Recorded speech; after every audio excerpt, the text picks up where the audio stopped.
Hello again, this is TRJ Audio with yet another video on how I produced, mix and mastered the soundtrack of Deep Rock Galactic. Today we'll be going through the track Mountain Blaster / Belly of the Beast. Mountain Blaster was the working title. As I've mentioned before in the other videos, making these YouTube videos is something I'm doing in my spare time, so if you feel like supporting me and wanting to watch other videos in the future, then feel free to use the link in the description to buy me a pizza or buy my sound packs for Unreal Engine that I have for sale on the Epic Store. And I'm almost hitting 1,000 subscribers, so please like and subscribe so that I can reach that goalpost. Thanks a lot. And as with the other videos I've made, I was handed a track from the composer on which he had fleshed out musical ideas. And then I would improve that by tweaking stuff, adding different sections, removing sections, and adding different sounds to his already made melodic patterns. As previously, I'll be going through the composer's version that I was handed, and then afterwards I'll comment on it and see what I think could be improved. And then we'll go through my finished version, and I'll talk you through that. And let's just dive right into it.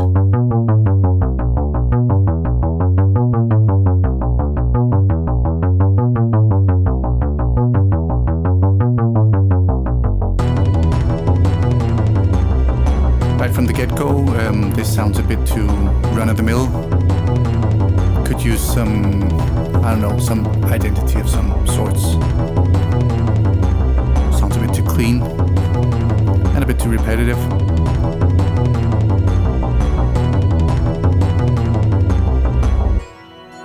Yeah, and there was no build-up to that new section coming. And this is still a bit too repetitive. Got the same melodic pattern going on all the time.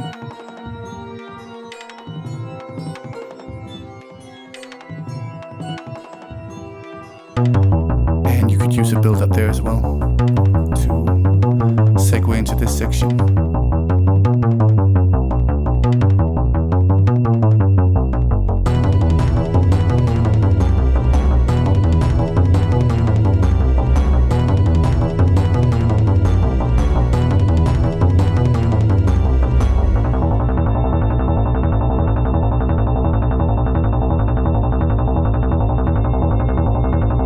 I like the organ thing in the background and the bass line.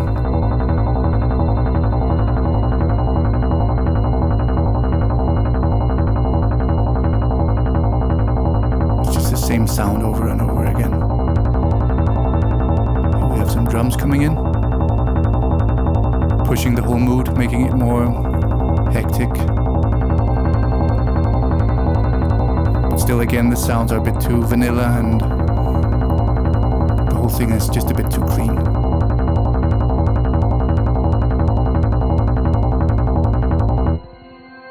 And lack of build-up again there, quite an abrupt ending.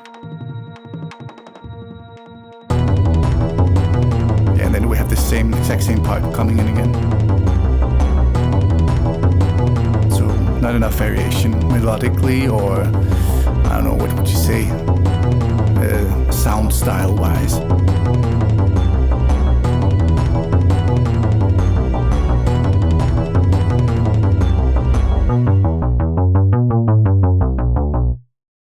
So that was it. Then let's hear my version, the finished version. Right from the get-go, we have much more epic sound. Let's compare to the old version.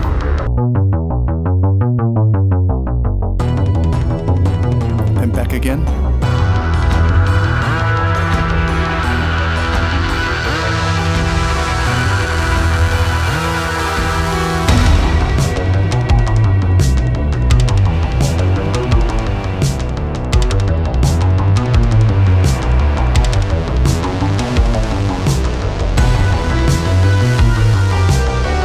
Yeah, I added that snare drum hit that really sucks you anymore. And then the ever-changing bass line, distorted.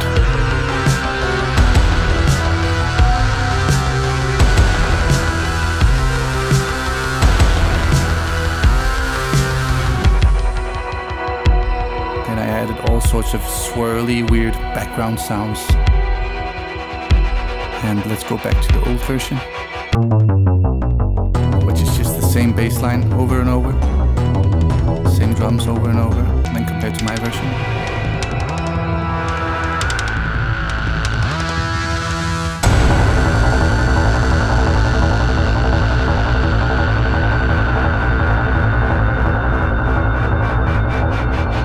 And then again, these wonderfully ever-changing things in the background.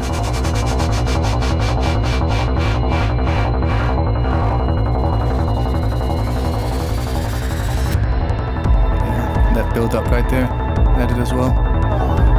And here I have a kick coming in, setting the tempo, compared to the old version again. And then compared to my version.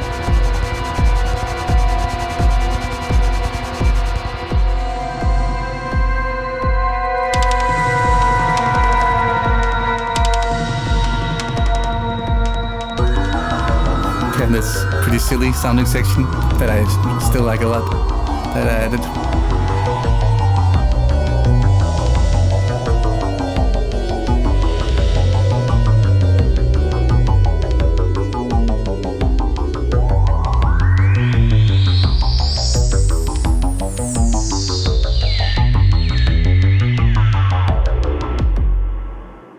And that's pretty much it. The new version definitely has a lot more depth to it, more punch, and it has more of a character or a style. It has these weird, dreamy, twirling things in the background, compared to the older version where it was just repetitive, the same bass line and the same melodic lines going over and over. So I think this turned out pretty well, even though it's not melodically as strong as other tracks I've made in the past. Then let's go through my version track by track. Here we have a drum section. The actual drum hits, or the timing of them, was left pretty much as Sophus delivered them. Then I added some reverb. Let's bypass that. Just have the drums a room to sit in. And I'm using the Linn drum sound, which is what John Carpenter used a lot back then. They're doing some filtering. Let's hear that in context.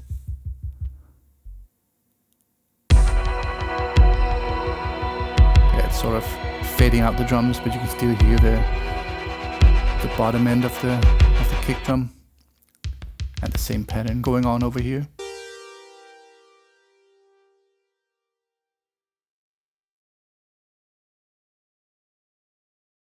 This is a more techno sound, which is actually not being heard so much on its own. It's more a mix in with a different existing kick drum. And I'm distorting it quite a lot via some limiting. And this is just a tiny layer on top of an already existing kick drum.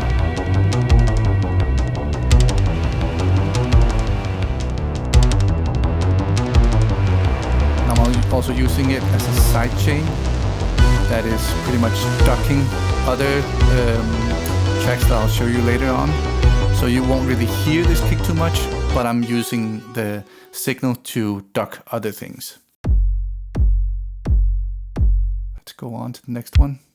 This is quote unquote the real kick drum sound, which is a 707 drum machine, which was an old classic as well. Filtered it a bit.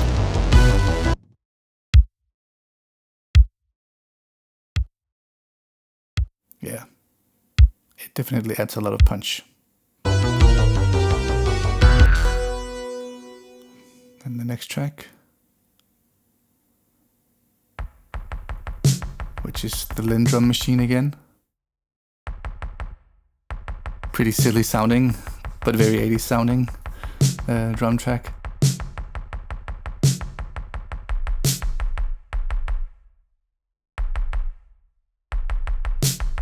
Yeah, it's muffling it a bit so it won't take up the whole focus of the drums. I want this to stay in the background a bit. Yeah, without reverb. With reverb. Gives it a room to sit in.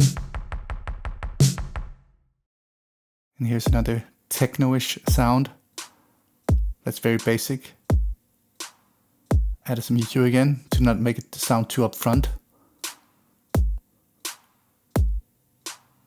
And then I compressed it a lot. Before compression, you have a kick drum that's way too loud. But with compression, it compresses everything nicely. So the kick drum won't just take up the whole track.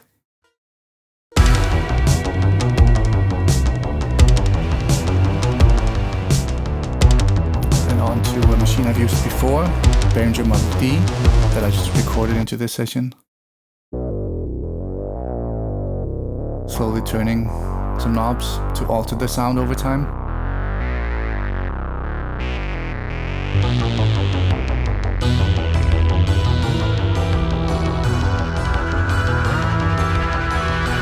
And also applying some filtering. And the next track is pretty cool. I put the sound from the Behringer Model D into a reverb and recorded the reverb only. An old hardware reverb that I had, and just recorded the output from the Model D. Gives this chaotic feel to it.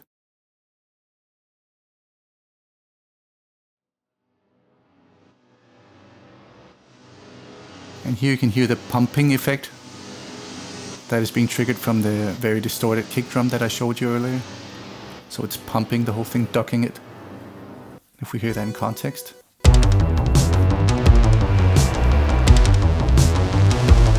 Hear pumping going up and down. It's muted. You don't really get a pumping effect then. Then the next track, which was left as Sophus gave it to me. Put some slight EQ on it and that's it. Nothing special.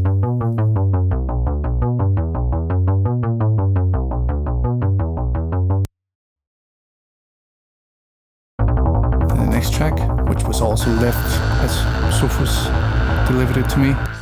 Nothing much done there, nothing at all actually. And then the distorted bass I added, which looks a lot more complex than it really is.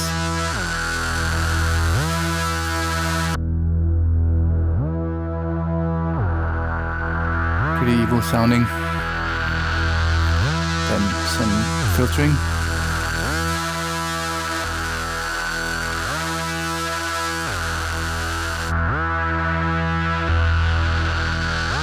Just to open it up over time. Same thing here, just some different notes.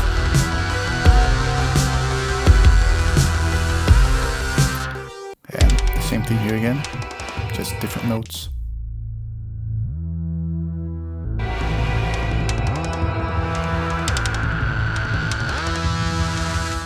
And then the chaotic ending section, which was again only reverb recorded, which sounds awesome.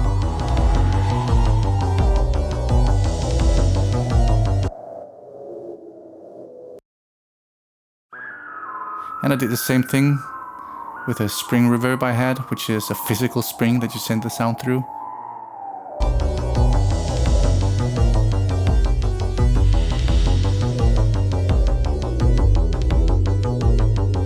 It just gives you this otherworldly character to the sound. And the next track. Very straightforward.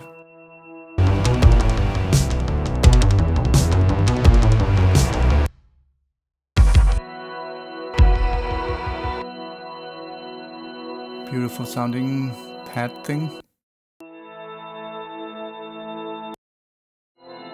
And then I ran that through a weird pedal that I have called Dark World, and it sounds like this. It's the exact same signal that you can see on above the green signal. It's just run through a pedal and recorded into the track. Sounds like an old VHS tape. It's compared to this, and then through the pedal.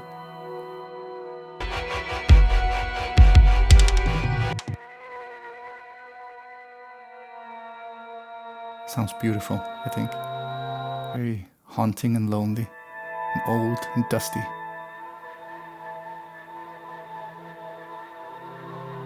Yeah, sounds awesome. This is one of my favorite pedals I have. The Dark World. The original one, the processed one.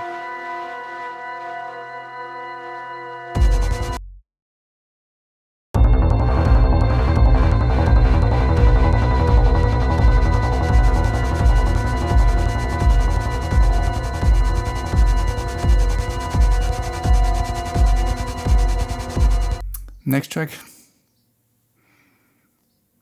a plugin emulating the Juno 60. Basic stuff.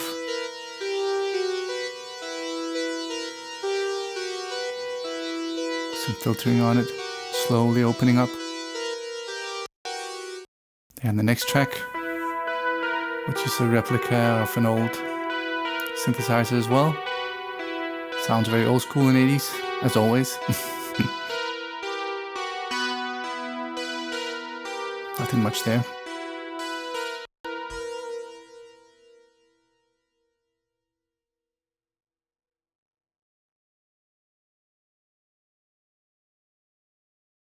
And I did the same thing here. I recorded the synthesizer we just heard through the Dark World pedal, which has kind of a hold function where it freezes the sound. And you can manipulate it while it's freezing the sound. This is what you're hearing here.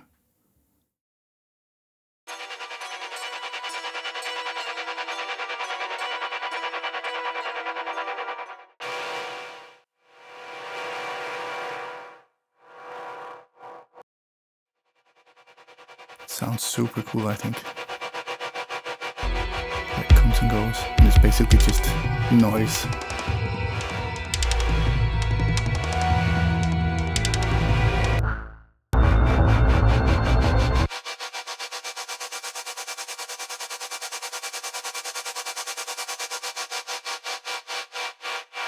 Yeah, so this is just me turning knobs on the pedal. Cool stuff. And the next track is the same thing again. The synthesizer run through the pedal. A different time again.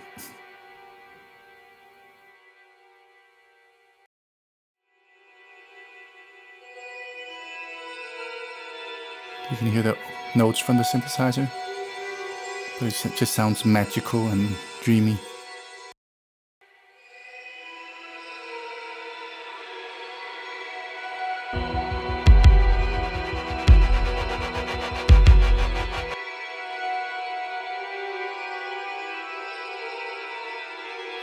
It's a one-trick pony, but it's a really good sounding pony at that.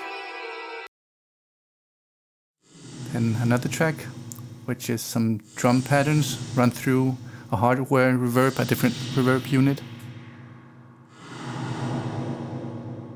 Just gives you this cool sci-fi vibe.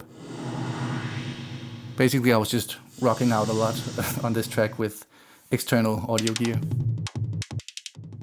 And the drums, those very quick wooden sounding drums that are coming in here. And I put some filtering on them.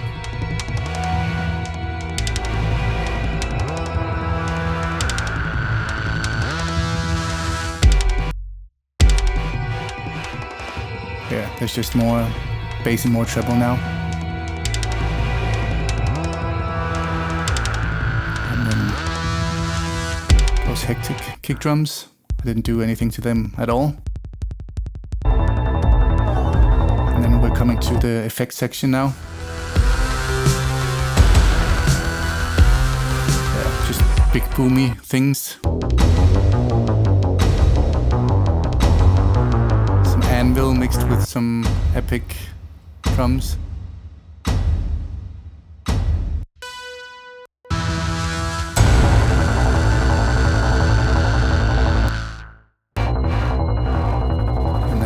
Weird build-up. I really like the way this track turned out. It was really fun to do because I was doing a lot with external reverbs and weird pedals, as you can tell. Yeah, that was it for this time. I hope you enjoyed the video, and if you feel like supporting me, then please subscribe and like. We're almost up to 1,000 subscribers. It would be really cool to reach that goalpost. And as always, feel free to buy me a pizza via the link below, or buy sound packs from the Epic Store via the link below as well. And most importantly, of course, have a great day. Bye bye.